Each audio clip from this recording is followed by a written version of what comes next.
他了，开睡。大家好，欢迎来到画家历史电台。史上最嚣张盗墓贼孙殿英借军演之名，把慈禧、乾隆的陵寝掏了个底朝天。今天咱们就唠唠这场轰动全国的东陵盗宝案。要搞懂东陵盗宝有多炸裂，先得明白清东陵当年有多顶流。这地方坐落在河北遵化西北30公里的马兰峪，从1663年开工，前后造了247年才完工，妥妥的清朝基建狂魔天花板工程。这里依山傍水，风水好到爆，帝王看了都得抢破头。这儿埋着顺治、康熙、乾隆、咸丰同治5位皇帝，外加孝庄、慈禧等14位皇后，136位妃嫔，拢共157人，说是清代皇家墓园顶流中的顶流，一点也不夸张。整个东陵里最吸睛的就是2位毫无人性大佬的陵寝，乾隆的御陵和慈禧的定东陵。先说说乾隆的御陵，这位爷在位60年，正好撞上康乾盛世的巅峰期，国家富得流油，他给自己修陵寝那叫一个舍得砸钱，200多万两白银哐哐往里扔，材料挑最好的，工匠请最牛的，主打一个爷的身后事必须牌面拉满。尤其是御陵地宫，堪称清朝地下佛堂卷王，四壁和天花板全是精雕细琢的佛教经文和佛像，光雕刻就耗了3年功夫，再配上海量黄金装饰，各清代皇陵里建筑艺术直接封神。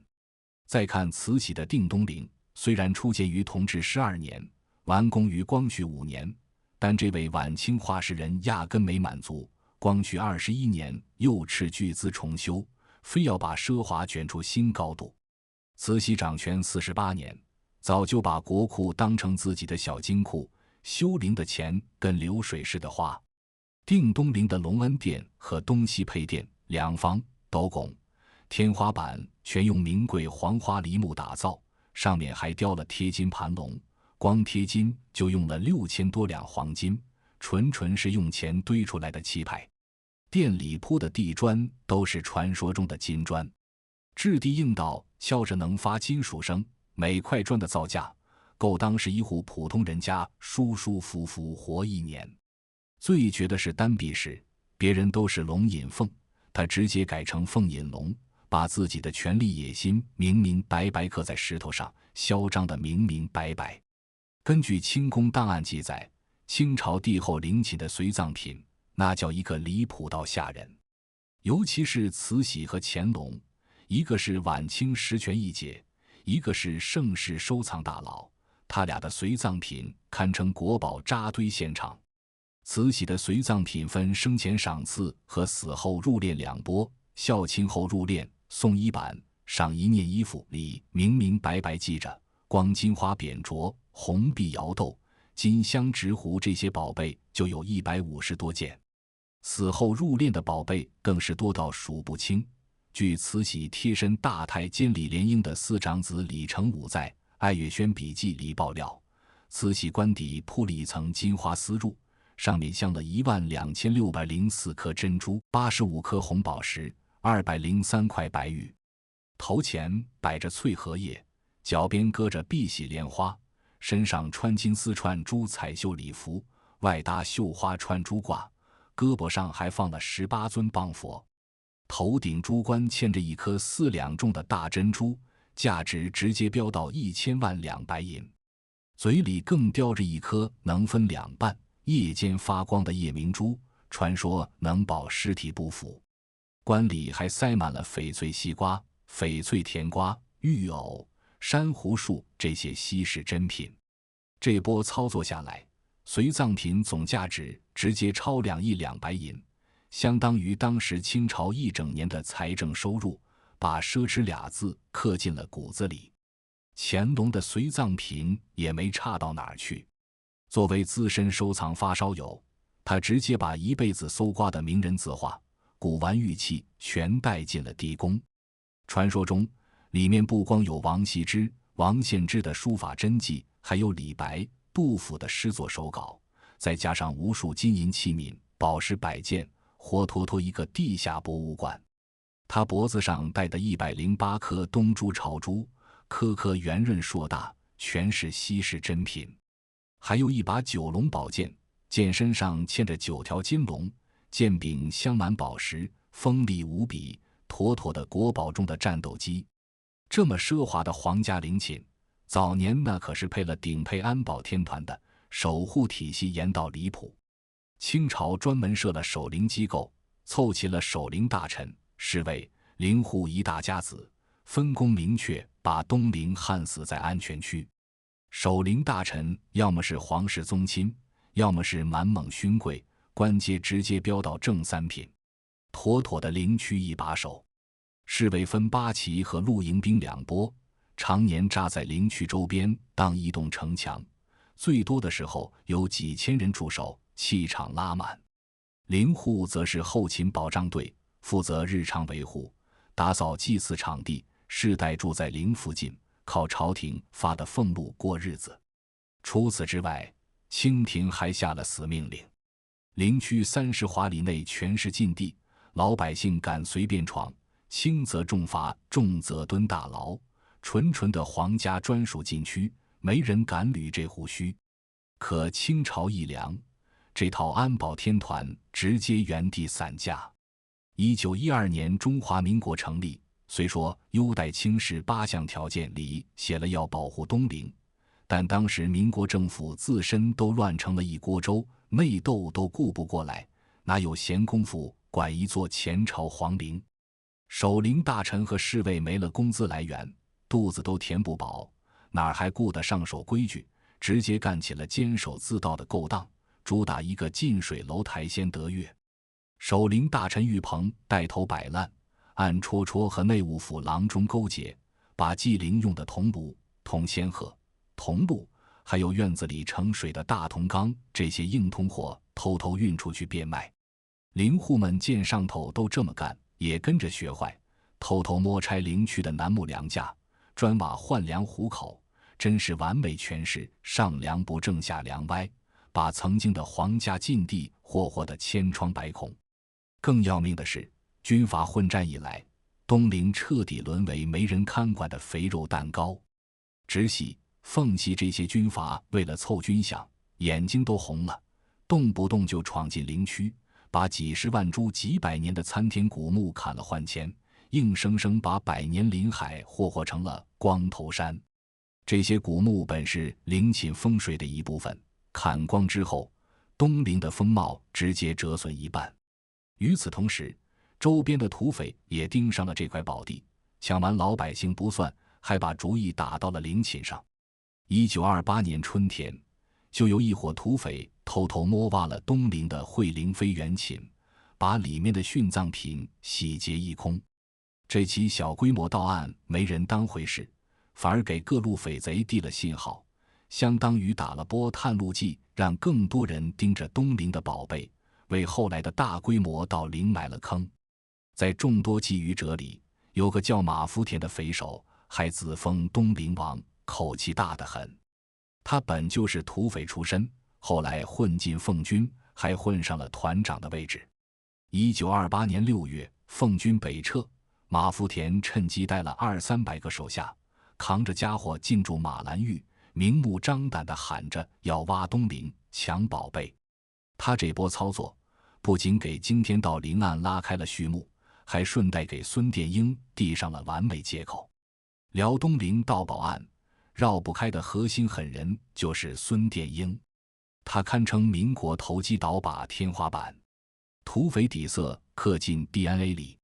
孙殿英1889年生于河南永城的贫苦农家，打小就不是安分主，调皮捣蛋没正形，正是一点不干，满脑子都是歪门邪道。长大后干脆直接扎进土匪窝，算是找对了本行。凭着心狠手辣的劲儿，再加上会来事，能钻营，孙殿英在土匪堆里混得风生水起，慢慢熬成了当地响当当的匪首。后来他见土匪终究没前途，就转头投靠了军阀张宗昌。打仗时敢玩命冲在前头，靠着一股子狠劲立了不少战功，一步步从大头兵爬到师长、军长，算是完成了土匪到军阀的逆袭，但骨子里还是那个抢东西不眨眼的悍匪，江山易改，本性难移。1928年，国民革命军北伐一路北上，4月就打到了山东，张宗昌的部队压根扛不住，节节溃败。孙殿英是个精明的投机分子，一看靠山要倒，立马脚底抹油换门庭，果断投靠了国民政府，自己的部队也被改编成国民革命军第6军团第12军，他本人出任军长，部队就驻扎在离东陵仅一山之隔的马申桥。这位置简直是为他盯紧东陵量身定做的。虽说名义上成了正规军，但孙殿英的部队就是妥妥的杂牌军后娘养的，国民政府压根不待见，粮饷动不动就克扣拖欠，士兵们经常吃不饱穿不暖，军心散得跟一盘沙。孙殿英心里门清，在军阀混战的年代，手里没兵没粮就是死路一条，所以筹军饷成了他的头等大事，满脑子都在琢磨怎么搞钱，这也为他后来动东陵的歪心思埋下了祸根。本身就是土匪出身，孙殿英压根没什么道德底线可言，为了筹钱，烧杀抢掠，贩卖鸦片，凡是能捞钱的缺德事他全干遍了。等他摸清东陵满是宝贝，还恰逢守护崩塌，匪患四起的空窗期，一个大胆又疯狂的念头瞬间冒了出来，挖了东陵，用里头的宝贝换军饷，简直是一本万利的买卖。1928年7月初，孙殿英一听说马福田要动东陵的主意，立马开了场影帝级军事会议，对着手下拍桌子喊：马福田这伙毛贼居然敢挖皇家陵寝，简直是无法无天！咱们是正经国民革命军，必须抄家伙剿匪护陵，把国家文物收好。嘴上说的比唱的还好听，心里的小算盘早打得飞起。说白了就是借剿匪的名义把马福田这个绊脚石踢走，自己独占东陵的宝贝。这套借剿匪之名行盗墓之实的戏码，他玩的那叫一个丝滑。紧接着，孙殿英立马下令，让第8师师长谭文江带1个旅的兵力连夜奔袭马兰峪。谭文江的部队是正规军配置，装备齐，训练足，而马福田的手下就是一群乌合之众，两边一照面，没打几个回合，马福田的人就被揍得溃不成军，抱头鼠窜。谭文江顺利拿下马兰峪后，孙殿英第一时间下令，东陵周边30华里全给我戒严，层层设岗，苍蝇都别想飞进去一只。为了掩人耳目，他还特意让人到处贴布告，扯着嗓子喊要在陵区搞军事演习，让老百姓和外界别瞎打听，别紧张。就这么着，把盗墓的惊天动静硬生生瞒了个严严实实。戒严一到位，孙殿英就开始偷偷筹备挖陵大计。他也清楚东陵地宫构造复杂，入口藏得极深，光靠蛮干根本不行，必须先摸清门路。于是他派谭文江和军师梁朗先火速赶往北平，靠着各种手段疏通关系，找清朝遗老、守陵人套话，软磨硬泡打听地宫入口和构造，顺带搜罗些零散的线索图纸。毕竟想精准挖宝，这些情报缺一不可。除此之外，他还专门调来了部队里的工兵营，这可是挖陵的王牌部队，手里有炸药，有专业挖掘工具，对付地宫的坚硬石壁那叫一个顺手。为了防止手下士兵私藏宝贝，孙殿英还特意定了条铁规，挖出来的所有宝贝必须统一上交，由他亲自分配，敢私藏的直接军阀处置。明眼人都懂，这所谓的铁规不过是他为了自己分走最大那块蛋糕量身定制的规矩罢了。一切准备就绪，孙殿英把挖陵部队分成2路，开启双线作战模式。一路由谭文江带队，专攻慈禧的定东陵，盯着这位奢侈一姐的宝藏。另一路由旅长韩大宝牵头，直奔乾隆的御陵，瞄准这位收藏大佬的地下博物馆。他还给2支部队下了死命令：3天内必须搞定，完事赶紧撤，一点痕迹都不能留。一场震惊全国的惊天盗墓行动就这么悄然拉开了帷幕。1928年7月9日深夜，谭文江带着部队蹑手蹑脚摸进了慈禧的定东陵，一进门就开启疯狂薅羊毛模式，先冲去隆恩殿，把表面宝贝洗劫一空。之前镶满贴金的盘龙柱、天花板被士兵们拿着刀刮得锃亮，连指甲缝能扣的金屑都没放过。店里的金银玉器摆件被抢得满天飞，碎渣子落了一地。就连供桌上的铜香炉、铜烛台也被一个个扛走当硬通货。就一晚上功夫，曾经气派到发光的隆恩殿直接被霍霍成了拆迁现场，乱得没法看。但这都只是开胃小菜，真正的重头戏藏在地宫深处。可地宫入口藏得比藏宝图还隐蔽，士兵们瞎猫碰死耗子，在宝顶、配殿、明楼周围乱挖一通，挖得遍地是坑，折腾了整整1天，连入口的边都没摸着。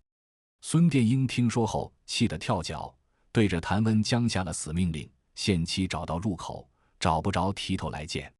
谭文江急得满头冒汗，四处打听后抓来了一位70多岁的老爷子。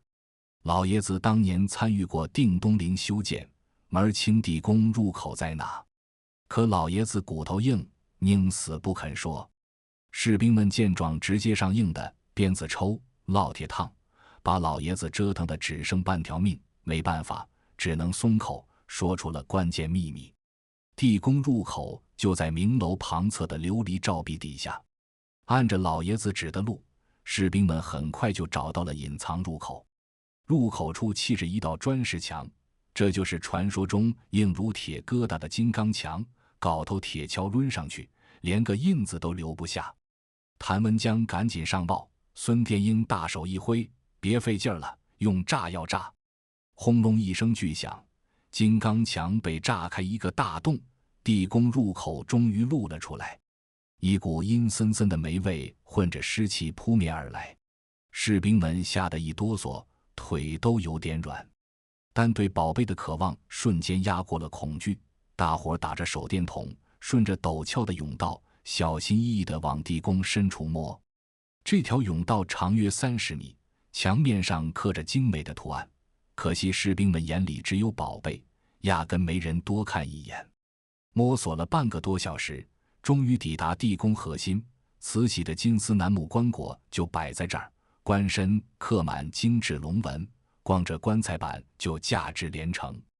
士兵们一看见棺椁，瞬间跟打了鸡血似的，嗷嗷叫着蜂拥而上，拿着斧头、锯子疯狂撬棺。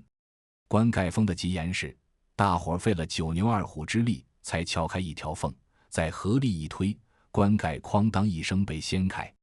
下一秒，无数宝贝的光芒直接照亮了漆黑的地宫，士兵们眼睛都看直了，疯了似的往棺里冲。先把翡翠西瓜、玉石粉红莲花、珊瑚树这些大件珍品抱走，又把慈禧的尸体抬到棺盖上，粗暴地扒掉衣袍，撕碎内衣鞋袜，连头发丝理都扒了一遍，生怕漏过一点值钱玩意儿。为了取出慈禧嘴里含的夜明珠，士兵们更狠，直接用刺刀撬开她的嘴巴，把嘴角都撕裂了。之后又掏空了棺底的金井，把里面的隐秘宝贝一扫而空。抢红了眼的士兵们互相推搡斗殴，为了一件宝贝甚至拔刀相向，地宫里面乱成一锅粥，彻底没了章法。谭文江在一旁装模作样监督，把士兵上交的宝贝登记装箱，暗地里却偷偷藏了不少好东西。还有些士兵趁乱把小件珠宝、珍珠塞进口袋、鞋底，准备事后私吞卖钱。直到7月10日清晨，定东陵的盗掘才勉强收尾。谭文江带着部队扛着一箱箱沉甸甸的宝贝，偷偷溜回马申乔司令部，顺利完成了第一波疯狂收割。就在谭文江在定东陵薅羊毛的时候，韩大宝带的另一队人马也在乾隆御陵啃硬骨头。比起慈禧定东陵，乾隆御陵简直是地下迷宫升级版。地宫构造更复杂，入口藏得也更隐蔽。韩大宝的部队上来就找不着北，在陵寝表面瞎挖乱刨，折腾半天连入口的影子都没见着。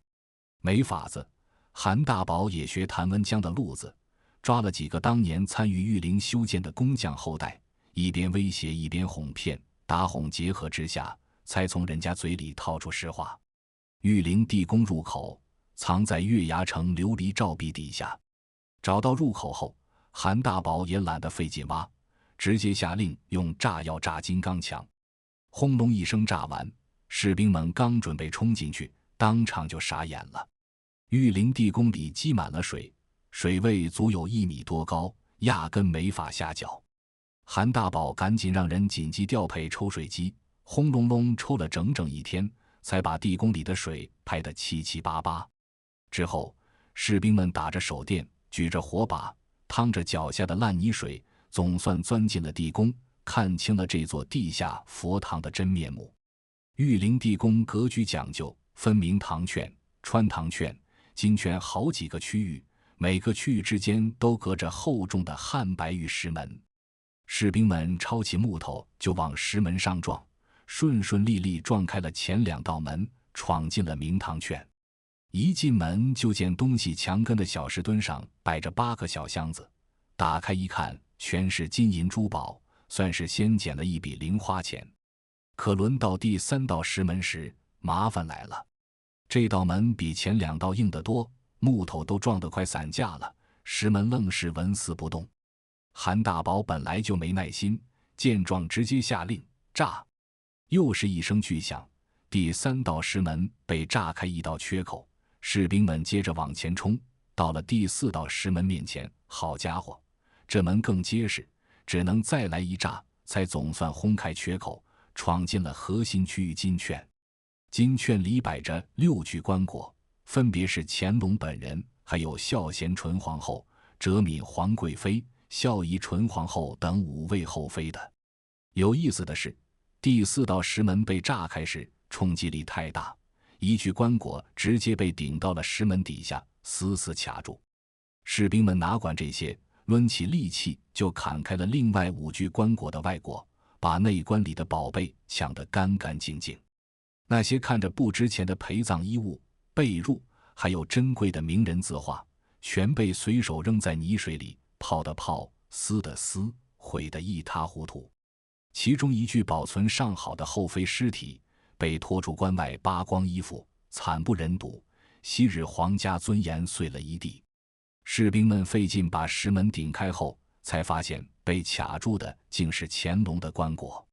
他们找来千斤顶把石门顶起，又用利器在内棺上砍出一个大洞，把里面的宝贝洗劫一空。乾隆的遗骨被拖出关外，散落在浑浊的泥水里，和其他后妃的遗骨混在一起，到最后根本分不清谁是谁。更邪门的是，乾隆棺椁4角本来压着4块沉重的龙山石，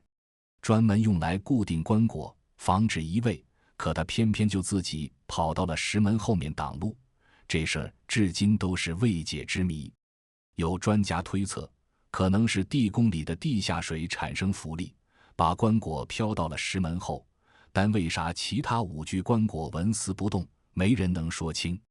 更巧的是，1975年考古专家清理御陵地宫时，乾隆的棺椁又一次自己跑了下来，顶住了石门。这波鬼挡门操作给御陵添足了神秘色彩，也让人忍不住感叹命运的讽刺。到7月11日左右，韩大宝的部队也结束了盗掘，带着满满一箱箱宝贝撤离了御陵。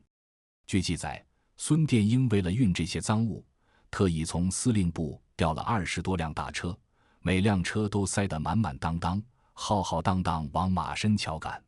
金银珠宝、名人字画、古玩玉器应有尽有，一场震惊全国的文物浩劫就这么血淋淋地酿成了。孙殿英那句宝贝统一上交的严规，纯属自欺欺人的废纸。面对金山银山，当兵的早把军法抛到脑后，个个都在暗戳戳搞小动作，只想捞比外快跑路。这其中，张其后绝对是贪心不足又蠢得离谱的猪队友代表，堪称到临案的第一根导火索。部队从定东陵撤离后，他趁乱溜回敌宫，扒拉了10几粒散珠，还从慈禧龙袍上拆了2把珠子揣怀里。可宝贝一到手就疑神疑鬼，怕被孙殿英砍头，干脆卷铺盖跑路，先去天津卖了10颗珍珠，赚了1200块大洋，又想转去青岛销赃躲风头，结果栽了。1928年8月4日，青岛警察厅侦探队在大港码头拦下他和同伙张店员，一搜就查出2枚金戒指、36颗珍珠和不少小件金饰。没等动刑，俩人就全招了，坦白是孙殿英的部下，宝贝全是从慈禧墓偷的私货。这消息一报，青岛、天津、北平的报纸立马跟风报道，孙殿英的名字第一次和东陵盗宝案牢牢绑在一起。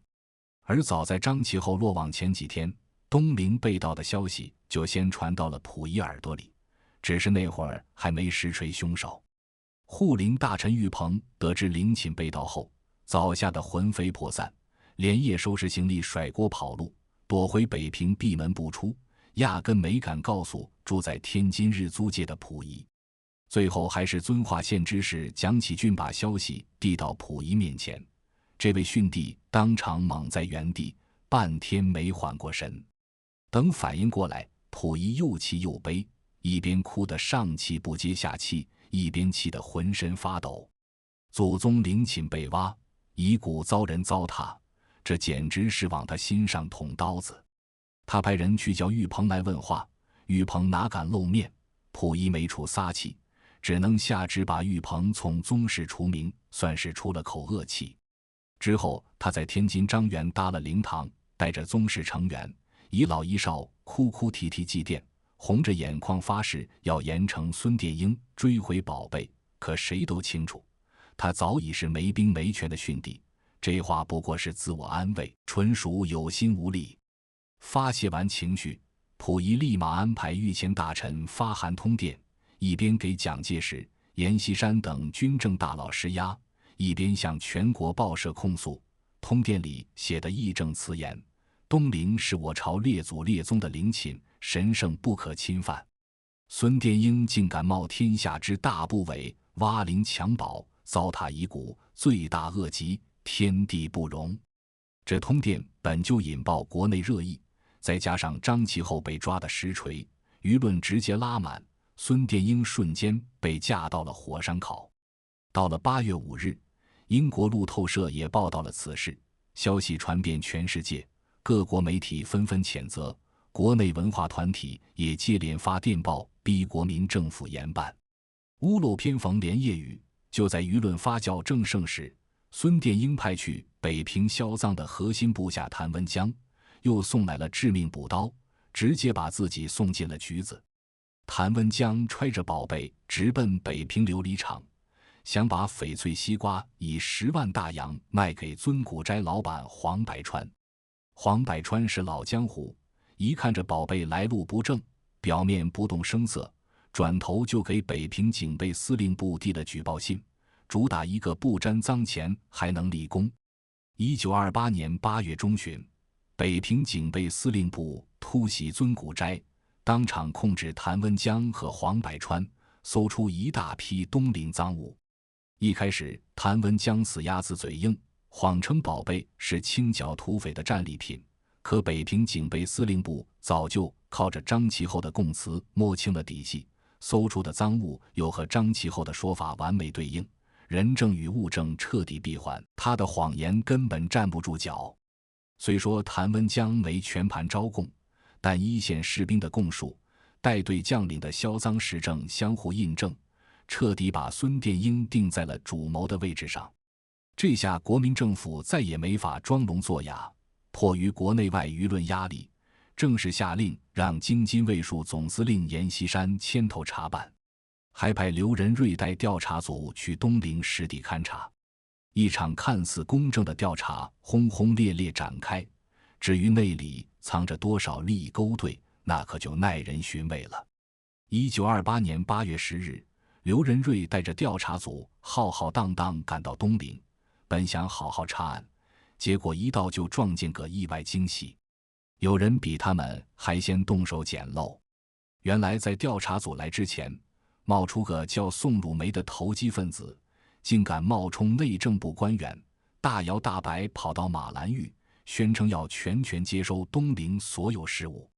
他压根不是来办事的，纯属趁火打劫，反手就把东陵库房里的宝贝藏了一批，光6尊大号铜佛、9尊中号铜佛、3盆供花就被他先搂走了，把本就混乱的局面搅得更烂，主打一个浑水摸鱼我罪行。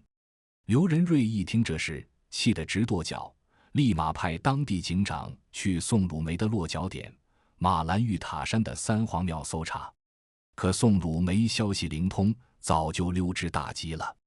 警方围着寺庙追问僧人，僧人嘴硬得很，没肯交出全部文物，最后只在僧人的床被里搜出一件铜塔顶带链、3盆供花和2尊铜佛。至于小铜匾、铜对联这些物件，早被宋汝梅随身带走了。后来警方总算把宋汝梅追了回来，可他死不认账，不仅不肯交出土豪夺的文物，还倒打一耙狡辩：我是受内政部次长赵丕廉口头委派来的，接收东陵是公事。一句话把水搅得稀里糊涂，让调查陷入僵局。刘仁瑞赶紧把这桩冒牌委员案发电报上报南京内政部。内政部部长薛笃弼看完气得火冒三丈，9月3日专门写信给北平特别市长，直接全盘否认本部压根没派过人去接收东陵，连宋汝梅这号人都没听说过。同时派科长罗耀书赶赴北平彻查。没成想一波未平一波又起。10月5日，赵丕廉突然发电报给薛笃弼，承认自己确实口头委派过宋汝梅，但又撇清责任，说没授权他刻章和保管文物。这出罗生门把国民政府内部的腐败混乱暴露得明明白白，本就艰难的调查更是变得扑朔迷离。最后更离谱，宋汝梅居然大摇大摆地回了北平，这事儿也不了了之，足以见得当时的国民政府有多不作为，多离谱。这边忙着追查宋汝梅，刘仁瑞的调查组也没闲着，同步开展文物追缴工作，总算捞回点成果。1928年8月14日，天津警备司令部在海关截获了35箱准备偷运出国的东陵文物，里面既有大明漆长桌、金漆团扇、瓦麒麟这类摆件，也有描龙彩油漆器、陶器和不少金银器皿，算是成功截胡了一批国宝。没过多久，官方又在遵化县截获了24尊铜制佛像和10幅乾隆亲笔条幅。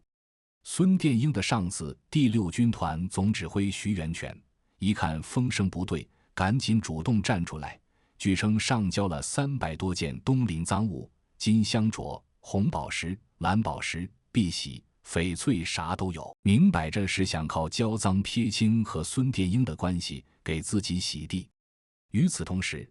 刘仁瑞的调查组也详细勘察了东陵的受损情况，写下了一份触目惊心的调查报告。报告里直白描述，定东陵隆恩殿及东西配殿的金饰被刮得一干二净，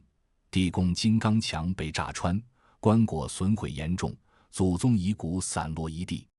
玉陵地宫里积满污水，石门被炸得粉碎，棺椁东倒西歪，遗骨混在一起难以辨认，陵内珍宝被洗劫一空。这份报告成了东陵被盗的铁证，也让世人看清了这场盗陵案的残忍与破坏性。眼看舆论压力快把自己烤焦，调查也步步紧逼，孙殿英心里门清，光靠自己这点势力，迟早得栽。于是他掏出了终极保命大招，用东陵盗来的国宝给国民政府高官上供，主打一个用国宝铺路，靠山遮羞。他还特意给自己找了个冠冕堂皇的借口，跟身边人掰扯：我挖东陵是为了筹军饷保国家，现在事儿闹大了，只能靠宝贝打通关系才能保住自己。这套国宝行贿套餐覆盖了国民政府半壁江山的高官，每件宝贝都够惊掉下巴，把靠山硬万事顺的道理玩得明明白白。孙殿英盯上了乾隆陵的9龙宝剑，剑身嵌9条金龙，剑柄镶满宝石，锋利的吹毛可断，是乾隆贴身宝贝。他托戴笠转交蒋介石，结果宝剑命运多舛。先被戴笠托马汉三代管，后马汉三被日军逮捕时献给日本特务，抗战胜利后才追回，始终没送到蒋介石手上，最终随戴笠1946年飞机失事一起化为灰烬，成了没送出去的赔罪礼。慈禧嘴里那颗能分能合、夜间发光的夜明珠，被孙殿英当成讨好宋美龄的王牌。这颗珠子直径约4厘米，传说能保尸体不腐。宋美龄收到后爱不释手，直接镶嵌在高跟鞋上，后来还带到了美国。江湖传言最终被洛克菲勒家族买下，藏进私人博物馆，真假至今没法考证。孙殿英还托戴笠送了一只天然翡翠西瓜，纹路清晰，色泽鲜亮，当时估值高达220万两白银。不过这西瓜的归属有争议，一说送子文，另一说送美龄，如今下落成谜。有人说被宋氏家族带到美国，也有人说解放前就被转手卖掉，彻底消失在市面上。作为中间人，戴笠自然少不了好处。孙殿英从乾隆108颗朝珠里挑了最大的2颗朱红色珠子送给他，这2颗珠子圆润饱满，质地极佳，戴笠特别喜欢，经常戴在身上，成了他的标志性饰品之一。负责查办此案的阎锡山是孙殿英重点公关对象，他一口气送了慈禧陵纯金寿星佛、翡翠陶，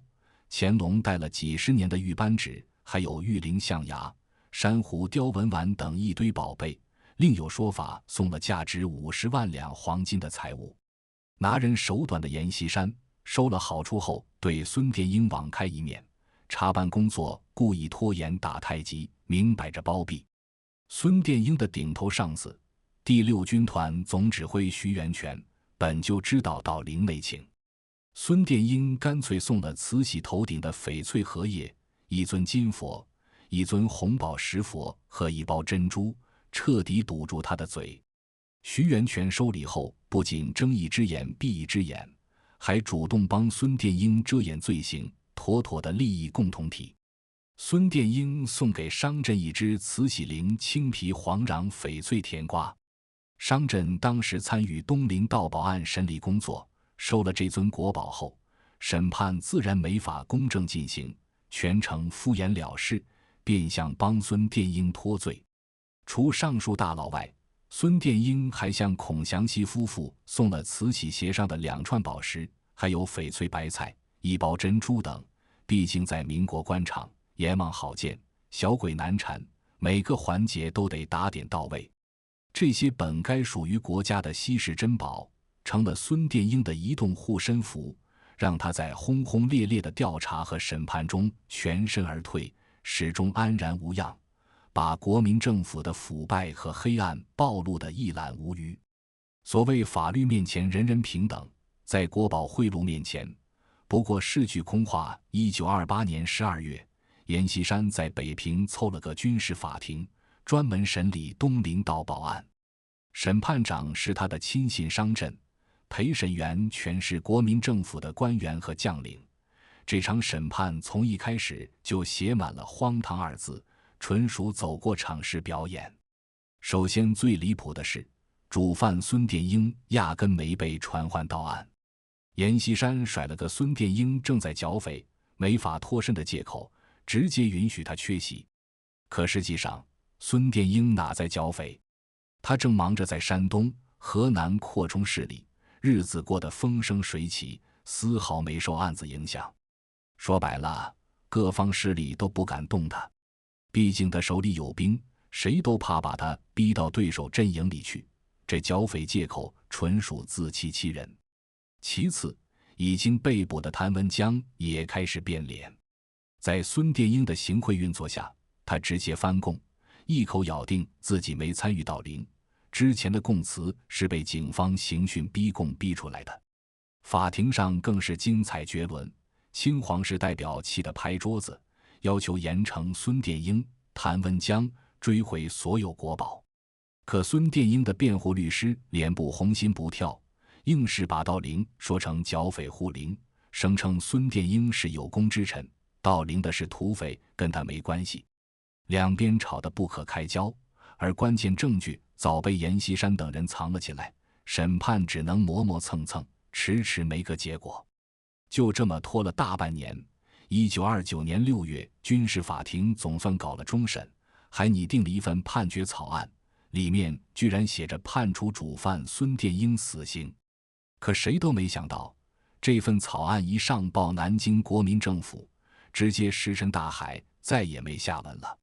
最后倒霉的只有几个小喽啰，有的判了有期徒刑，有的被罚款，真正的主犯孙殿英啥事没有，还在阎锡山手下继续当官，甚至后来还升了职。